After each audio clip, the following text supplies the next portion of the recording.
आज की इस वीडियो में हम लोग फिजिक्स के कुछ महत्वपूर्ण पद की व्याख्या करेंगे और याद रखिएगा यहाँ से किसी भी एग्जाम में 20 नंबर से ज्यादा ही ज्यादा लड़ेगा। आज हम लोग विद्युत धारा, प्रतिरोध, विभवांतर, विद्युत वाहक बल, इन 4-5 टॉपिकों को पूरे विस्तार से जानेंगे। इनका डिफिनेशन, इनसे ऑब्जेक्टिव कैसे आता है, क्या प्रश्न कैसे आता है, मतलब सारी चीजें डिटेल में हम लोग इसका समझेंगे। देखो बाबू, ये क्लास 10 के एग्जाम में, क्लास 12 के एग्जाम में, किसी भी तरह के कंपटीशन एग्जाम में यहाँ से सबसे ज्यादा प्रश्न आते हैं और 1-2 नंबर का नहीं बोला हूं, 20 नंबर से ज्यादा नंबर के प्रश्न आपके लड़ेंगे।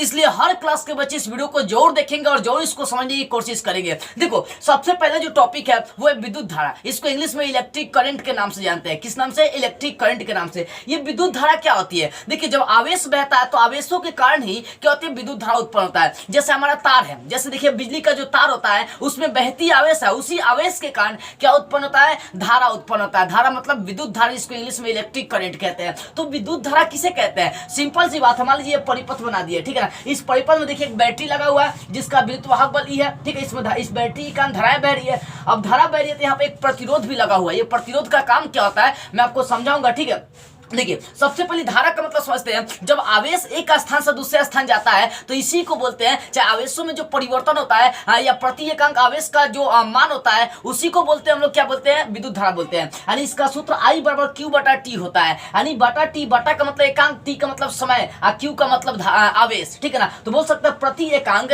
समय में जो आवेश होता है उसी को विद्युत धारा कहते हैं। या बोल सकते हैं कि आवेश के व्यवस्थित प्रवाह को विद्युत धारा कहते हैं, ठीक है ना। आवेश जब एक स्थान से दूसरे स्थान जाती है तो आवेश के कारण उसमें जो समझिए परिपथ में उछल पुथल होता है उसी को विद्युत धारा कहते हैं। देखो, धारा का अगर डिफिनेशन आप बना रहे हैं बाबू, तो धारा का डिफिनेशन अगर आप बना रहे हैं तो धारा का डिफिनेशन कोई हार्ड नहीं होता है। धारा का डिफिनेशन अगर आप देखेंगे तो बोल सकते हैं आवेशों के प्रवाह को विद्युत धारा कहते हैं। या सिंपली बोल सकते हैं कि प्रति एकांक समय में जो आवेश होता है उसी को विद्युत धारा कहते हैं। यानी सूत्र होता है I बराबर Q/T। अब देखो, विद्युत धारा का जो एसआई मात्रक होता है वो होता है एम्पीयर, जिसका संकेत क्या होता है? A।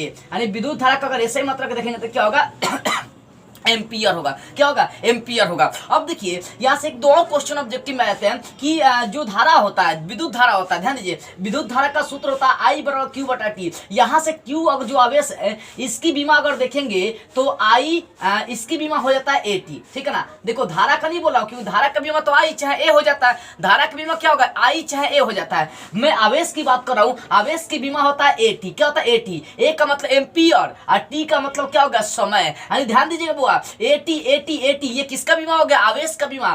कई बार पूछता है कि एम्पियर घंटा किसका मात्रक है? तो आवेश का। या देखिए, किसका? धारा का नहीं, एम्पियर घंटा किसका मात्रक है? आवेश का, क्योंकि आवेश की बीमारी होती है AT। इसलिए इसको याद रखिएगा। धारा का सूत्र Q बटा क्या होता है? T होता है। इसका ऐसे मात्रक क्या होता है? एम्पियर। इसमें जो आवेश होता है उसका उस आवेश की बीमा क्या होती है? AT होता है। यानी A का मतलब एम्पियर, T का मतलब घंटा। यानी एम्पियर घंटा किसका मात्रक हो गया? तो आवेश का हो जाता है, ठीक है ना। मुझे बात विश्वास है कि आपको विद्युत धारा समझ में आ गई होगी। अब दूसरा पॉइंट उठाते हैं, रेजिस्टेंस, मतलब जिसको हम लोग प्रतिरोध कहते हैं। प्रतिरोध क्या होता है? देखो, प्रतिरोध का मतलब क्या होता है? मान लीजिए आप कहीं आगे बढ़ जाए और कोई आपको रोक दिया तो रोकने वाला ही प्रतिरोध कहलाता है, ठीक है ना। मान लीजिए आपने छक्का, बैट बॉल लेकर गेंद को मारा छक्का, अच्छा आपका जो बॉल है, बॉल है, जो गेंद है वो जाकर दीवार से टकरा कर दीवार ने उसे रोक लिया, तो वो क्या कहलाएगा आपके लिए? प्रतिरोध।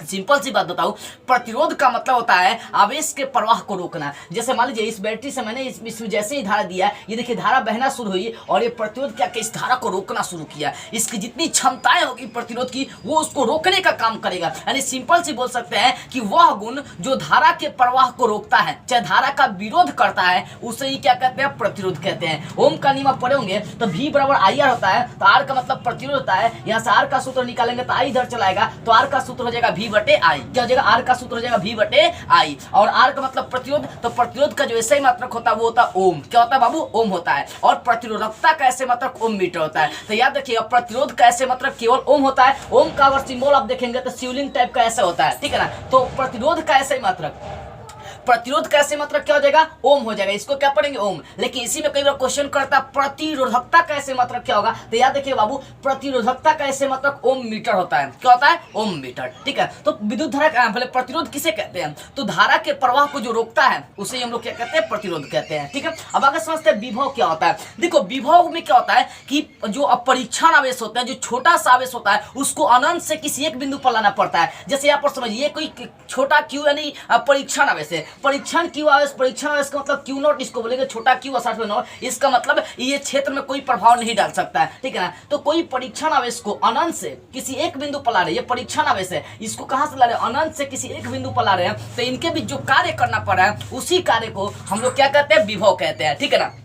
विभव में क्या होता है कि किसी आवेश को अनंत से एक बिंदु पर लाना, कोई भी आपके पास आवेश है उसको कहां से लाना, अनंत मतलब बहुत दूर से लाना है, अनंत से कोनो एक बिंदु पर ला देंगे तो वहां से यहां तक आने में जो कार्य करना पड़ा, जो काम करना पड़ा, उसी को क्या कहते हैं, उसी को विभव कहते हैं। यानी विभव को भी से सूचित करते हैं, इसका सूत्र होता है W/Q, यानी कह सकते हैं प्रति एकांक आवेश में जो कार्य करना पड़ता है उसे विभव कह सकते हैं। लेकिन ये कंफर्म आपका आंसर नहीं होगा, इसका परिभाषा नहीं होगा, इसका कंफर्मली आंसर होगा कि किसी आवेश को अनंत से किसी एक बिंदु पर लाने में जो कार्य करना पड़ता है उसे विभव कहते हैं। विभव को भी से सूचित करते हैं, V बराबर सूत्र W/Q होता है। अब विभव कैसी मात्रक क्या होता है, तो याद रखिएगा, विभव का, विभवांतर का और विद्युत वाहक बल का, इन तीनों का ऐसे ही मात्रक सेम ही होता है।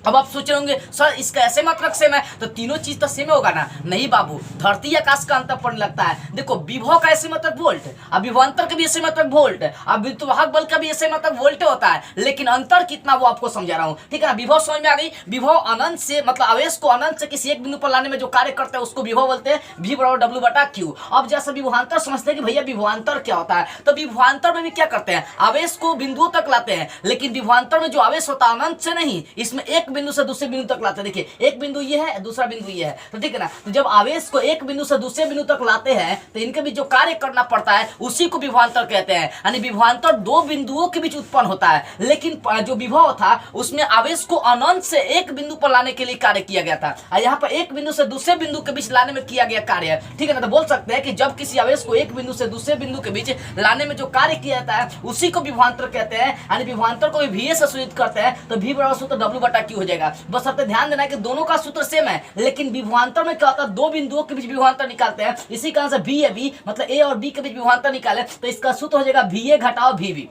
क्या हो जाएगा, VA घटाओ VB। देखो VA VB का मतलब दो विभव हो गया, और एक और डिफरेंस इसका बन जाता है कि दो विभव के अंतर को विभवांतर कहते हैं। अगर आपके पास मान लीजिए अनंत आवेश से बिंदु A पर विभव निकाल लिए, अनंत आवेश से बिंदु B पर विभव निकाल लिए, अब विभव निकाल लिए तो दोनों विभव का अंतर कर देंगे तो वो आपका विभवांतर हो जाता है। यानी VAB का मतलब हो गया VA घटाओ VB, दोनों घट जाएगा, और इसका सूत्र WAB/Q। इसका मतलब जो कार्य करना पड़ा A और B के बीच कार्य करना पड़ा है। सिंपल सी बात इतना समझिए कि दो विभव का अंतर विभवांतर कहलाता है, या बोल सकते हैं कि जब किसी आवेश को एक बिंदु से दूसरे बिंदु के बीच लाने में जो कार्य किया था उसी को क्या बोलते हैं, विभवांतर कहते हैं। V बराबर W/Q, चाहे अगर दो बिंदु है तो इस प्रकार से आप इसको लिख सकते हैं, और इसका मतलब कि दो विभव का अंतर विभवांतर कहलाता है, ठीक है ना। इसका भी ऐसे मतलब वोल्टी होता है, बस अर्थ अंतर इतना का है कि एक जो है आवेश को अनंत से लाना पड़ा है और इसमें आवेश को एक बिंदु से दूसरे बिंदु के बीच लाना पड़ा है, ठीक है ना। इस दोनों का ऐसे मतलब सेम ही होता है। अब जरा अंत में आता है विद्युत वाहक बल, इलेक्ट्रोमोटिव फोर्स। ये विद्युत वाहक बल क्या होती है, कई बार एग्जाम में पूछा है, जैसा इसको भी समझ लीजिए। देखो विद्युत वाहक बल जो होता है ना, सेल बैटरियों के बीच बंद परिपथ के बीच कार्य करता है, यानी सेल के बीच कार्य करता है। सेल मतलब बैटरी, ये परिपथ तैयार किए हैं, यहाँ बैटरी लगा है, तो इस बैटरी का जो विभवांतर हो गया वो क्या होगा, E, मतलब इसका विद्युत वाहक बल कहलाता है E। तो याद रखिए विद्युत वाहक बल जो होता है, विद्युत वाहक बल के माध्यम से हम लोग क्या करते हैं, किसी भी परिपथ में, किसी भी परिपथ, विद्युत वाहक बल के माध्यम से हम लोग क्या करते हैं, किसी भी परिपथ में या किसी भी परिपथ के सेल का वोल्टेज निकालने का काम करते हैं, ठीक है ना। ये देखो अंतर तीनों में कोई खास ज्यादा नहीं, याद रखिएगा, बस अर्थ ये अंतर है कि ये जो होता है विद्युत वाहक बल ये सेल के लिए लागू होता है, अब विभवांतर जो होता है दो बिंदुओं के बीच लागू होता है, और जो आपका विभव है ये अनंत और एक बिंदु के बीच लागू होता है, ठीक है ना। तो विद्युत वाहक बल का मतलब बस इतना याद रखिएगा बाबू कि ये सेल के लिए लागू होता है, ठीक है। तो देखो यह इसका भी अगर सूत्र चलेंगे, E बराबर है, आपका E का मतलब हो गया, E छोटा ही है, E बराबर इसका भी सूत्र वही चलेगा W/Q, इसका भी वही सूत्र चलेगा, क्योंकि यहाँ भी आवेश को किसी आवेश को बैटरियों में क्या होता है कि एक बिंदु से दूसरे बिंदु के बीच जो लाने में किया गया कार्य होगा वही क्या होता है, विद्युत वाहक बल ही कहलाता है। बस अंतर इस बात का कि ये सेल के लिए लागू होगा और ये दो बिंदुओं के बीच विभवांतर लागू होते हैं। इनका ऐसा ही मतलब विभव का, विभवांतर का, विद्युत वाहक बल का, इन तीनों का अगर ऐसा ही मात्रक आप देखिएगा तो ऐसा ही मात्रक जो होते हैं इन तीनों का ऐसे ही मात्रक वोल्ट ही होते हैं। क्या होते हैं, वोल्ट होते हैं। जो विभव और विभवांतर होते हैं ये सब कौन सी राशि होती है, एक अदिश राशि होती है। तो मैंने आपको पूरे विस्तार से समझा दिया विद्युत राशि, विद्युत धारा क्या है, प्रतिरोध क्या है, विभव क्या है, विभवांतर क्या है, विद्युत वाहक बल क्या है। ये 5 टॉपिक मक्खन थी और एग्जाम में यहाँ से 20 नंबर से ज्यादा क्वेश्चन आपके लड़ेंगे। जिस तरह से मैंने ऑब्जेक्टिव बताया, जिस तरह से मैंने इसका सूत्र क्लियर करा, जिस तरह से मैंने आपको समझाई, आपके दिमाग में पूरी तरह से बैठ गई होगी, ठीक है ना। ये बातें यदि आपको समझ में आ गई हो ना, तो इस वीडियो को जितना हो सके सभी लोगों के पास शेयर कर दीजिए, ठीक है ना। यदि आप इंपॉर्टेंट प्रश्नों का नोट लेना चाहते हैं, मुझसे कुछ पूछना चाहते हैं, किसी अन्य टॉपिक पर वीडियो बनाना चाहते हैं तो स्क्रीन पर मेरा व्हाट्सअप नंबर है, यहाँ से संपर्क कर सकते हैं। लेकिन ध्यान इस बात करें कि आपको कॉल नहीं करना, ओनली व्हाट्सअप पर मैसेज करने हैं। जय हिंद।